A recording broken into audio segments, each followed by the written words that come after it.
my favourite moment was going to the parliamentary reception. So I got to share my own experiences of what it was like growing up, some of the barriers that I've overcome and some of the great work that the Youth Advisory Board has done. Young people will soon take up a big proportion of organisations within the UK, and young people are less likely to stay with an organisation due to loyalty like previous generations have done. So it's crucial that organisations listen to the needs of young people and the wants of young people, otherwise they're just not going to be able to retain their workforce. If I had to choose just one moment that I enjoyed the most, it would be the AI Social Mobility Grand Challenge, and there was lots of firms involved. Everyone sort of committed to solving this problem of how AI can fix social mobility. So my role in this project as a young person was to represent the views of myself and my peers, and ultimately it helped us narrow the focus of the question for the challenge prize and tackling a real pain point of young people across the country.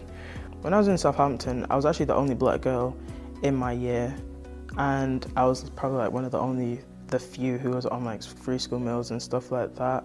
Since then, I guess I always knew that was kind of like a problem when it came to like social mobility, albeit I never had like a voice to actually say anything about it.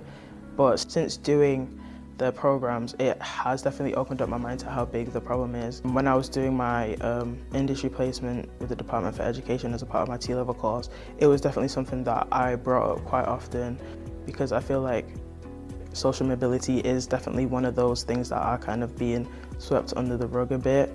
I think for me it is important to speak on it as much as I can. One of my highlights working with the foundation was when Raymond James reached out to EY Foundation to bring a young person's voice or perspective into their company and make sure what they can do to help support young people and shape their policies or goals. I didn't expect my voice to lead the whole event or most of the event. And this is what I think should be different in companies like Raymond James or any other big companies out there, or the ones that are working towards the big goal of making sure young people know that this company exists and we offer support. Whilst being on the Youth Advisory Board, I've learned a lot around how to lead a group of young people, as the group is very diverse in its nature, coming from various organisations and points in their career.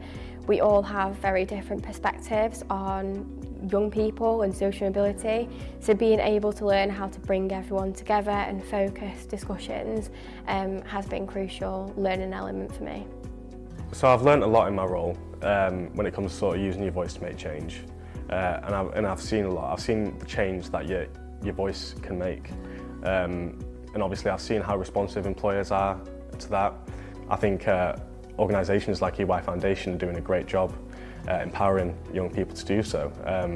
I think they gave me the confidence to share my voice. My advice to anyone who wants to make their voice heard is to just go for it. It sounds really horrible, but I think the moment that you do actually start speaking up, it does become a lot easier, and your experiences do matter and they do make so much more of a difference than I think we actually realise. So if you do want to start using your voice, I just say use it.